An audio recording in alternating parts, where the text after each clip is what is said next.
జీవిత పాఠశాల నువ్వు నేర్చుకునే విద్య దేవుని యొక్క బోధ కలిగి ఉండాలి. దేవుడే నీకు గురువుగా ఉండాలి. ఆయన నేర్పే మాటలు యందు నువ్వు లక్ష్యం ఉంచాలి, నేర్చుకోవాలి, దీవించబడాలి.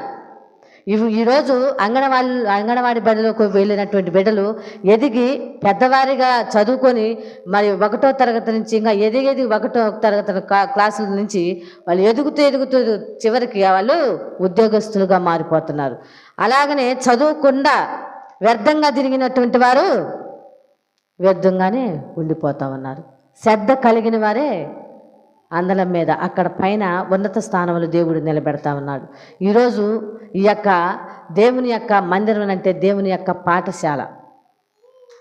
నువ్వేమి నేర్చుకుంటున్నావు? ఇన్ని రోజులు గతిస్తామన్నాయి, ఇన్ని రోజులు గతించిపోయినాయి, ఇంకా ముందు కాలం ఉన్నది. కానీ ఈ యొక్క సంవత్సరంలో చివరి నెలలో మనం ఉన్నాము. ఈ క్రిస్మస్